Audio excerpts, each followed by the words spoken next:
Hello दोस्तों, welcome back to my YouTube channel. दोस्तों बात करेंगे हम बीपीएससी टीआरई 3.0 री एग्ज़ाम अपडेट को लेकर के। दोस्तों आज के इस वीडियो में हम लोग बात करेंगे कि टीआरई 3.0 का जो आपका संशोधित रोस्टर है उसको लेकर के बात करेंगे। यानी कि आपको पता है कि पीआरटी और 6 to 8 का यहाँ पे रिजल्ट जारी कर दिया गया है। फिलहाल यहाँ पे हम लोग देखने वाले हैं कि जो 9वीं 10वीं और 11वीं 12वीं का जो फाइनल रोस्टर है आपका तैयार हो चुका है और उसमें कितनी सीटें आपकी बढ़ रही हैं और कितनी सीटें आपकी जो है कम हो रही हैं उसको लेकर के भी देखने वाले हैं। और रिजल्ट को लेकर के यानी कि जो रिजल्ट की नई तिथियां हैं वो भी जारी कर दी गई हैं। तो कई सारे महत्वपूर्ण अपडेट आपको इस वीडियो के माध्यम से मिलने वाले हैं। चलिए एक बार देखते हैं और संशोधित जो रोस्टर जारी हो रहा है उसमें किस प्रकार से चीज़ें बदलाव की जा रही हैं आपके टीआरई 3.0 की भर्ती में, खासकर जो आपका 9वीं 10वीं और 11वीं 12वीं को लेकर के है। वीडियो पर बने रहेंगे लास्ट तक तो सारी जानकारी आपको मिलेगी। सबसे पहले रोस्टर को लेकर के, रिजल्ट को लेकर के क्या कुछ अपडेट है देख लेते हैं, उसके बाद से आगे की अपडेट आप स्क्रीन पे आप देख पा रहेंगे कि बीपीएससी टीआरई 3 के टीजीटी और पीजीटी से जुड़ा अपडेट है। अब तक के जीडीए से जो आयोग को नहीं मिला है यहाँ पे रोस्टर, यानी कहने का मतलब ये है कि जो आपका टीजीटी और पीजीटी यानी कि जो 9वीं 10वीं और 11वीं 12वीं का फाइनल रोस्टर है, अब तक यहाँ पे जीडीए से आयोग को अभी रोस्टर आपका मिला नहीं है। लेकिन यहाँ पे रोस्टर की जांच में अब भी जुटा है जीडीए और रोस्टर क्लियरेंस में देरी की वजह 50 से ज़्यादा विषय का होना बताया जा रहा है।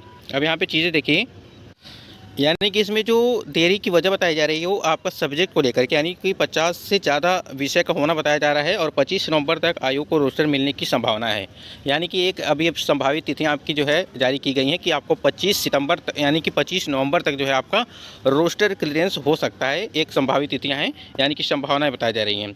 उसमें देखेंगे आप टीजीटी और पीजीटी का रिजल्ट अब दिसंबर में होगा जारी। यानी कि इसके रिजल्ट को लेकर के भी अपडेट यहाँ पे आई है कि जो आपका टीजीटी पीजीटी यानी कि 9वीं 10वीं और 11वीं 12वीं के रिजल्ट जो हैं आपका, उसका जो रिजल्ट है वो 5 दिसंबर तक रिजल्ट जारी होने की संभावनाएं बताई जा रही हैं।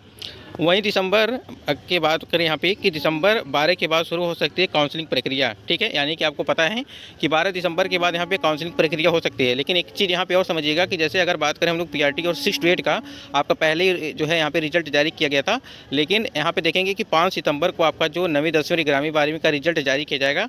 इसका मतलब ये हो गया कि आपका यहाँ पे 5 दिसंबर को जो है रिजल्ट जारी होने के बाद ही आपकी 12 के बाद यहाँ पे शुरू हो सकती है काउंसलिंग की प्रक्रिया। इसका मतलब ये है कि डॉक्यूमेंट वेरिफिकेशन आपका 12 के बाद कभी भी हो सकता है। अगर रिजल्ट यहाँ पे 5 दिसंबर को आ जाता है तब, यानी कि चारों वर्गों, यानी कि अगर बात करें पीआरटी जूनियर और यहाँ पे टीजीटी और पीजीटी के चारों वर्गों की आपके रिजल्ट जो है वो आपका जो है 5 मतलब कि एक ही बार जो है आपका डॉक्यूमेंट वेरिफिकेशन कराया जाएगा। रिजल्ट के तुरंत बाद सभी की काउंसलिंग का शेड्यूल होगा जारी और शिक्षा विभाग ही सफल अभ्यर्थियों की काउंसलिंग के बाद करेगा पोस्टिंग में फर्स्ट चॉइस का इस बार रखा जाएगा ख्याल। यानी कि आपने जब फॉर्म अप्लाई किया था तो आपको 3 तरह के जो है जिले चूज करने थे उसमें, यानी कि फर्स्ट प्रायोरिटी जो भी आपने जिला चुना होगा पहले उसको ध्यान में रख करके आपकी जो है यहाँ पे काउंसलिंग प्रक्रिया कराई जाएगी। सबसे पहले वहाँ पे देखा जाएगा, अगर वहाँ पे आपकी सीट वहाँ पे अगर फुलफिल हो जाता है तो आपको दूसरा जो आपने चूज किया है उस हिसाब से आपको देखा जाएगा। लेकिन सबसे पहले आपका जो फर्स्ट वाला को ही देखा जाएगा।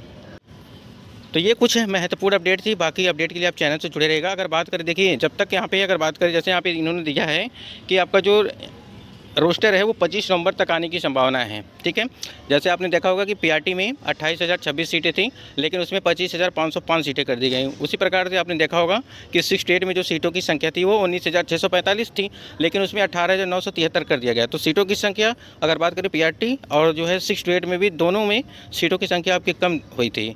तो हो सकता है कि आपके यहाँ पे जो आपका टीजीटी और पीजीटी का है उसमें दोनों में आपको जो है कम देखने को मिल सकता है, एक आध हज़ार के आसपास।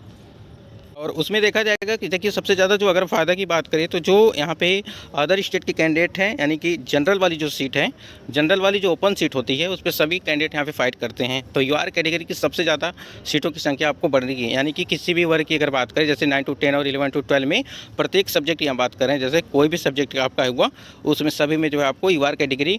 और एक चीज़ और आपने देखा होगा कि 6 to 8 में और यहाँ पे पीआरटी में कि ईडब्ल्यूएस वाली जो सीट आपकी है उसमें काफ़ी ज़्यादा जो है कमियाँ देखने को मिली थी, यानी कि उसमें सीटों की संख्या काफ़ी ज़्यादा कम हो गई थी। तो ईडब्ल्यूएस वाले कैंडिडेट के साथ कहीं ना कहीं एक तरह से देखा जाए तो उनके साथ धोखा हो गया था। तो ये सारी चीज़ें को ध्यान में रखते हुए थोड़ा सा विलम्ब हो रहा है, लेकिन सारी चीज़ें क्लियर हो जाएंगी हमको लगता है इस हिसाब से। ये कुछ महत्वपूर्ण अपडेट थी। बाकी अपडेट के लिए चैनल से जुड़े रहेगा। जो भी अपडेट होगी ऑथेंटिक होगी। वीडियो को भी लाइक शेयर करिएगा।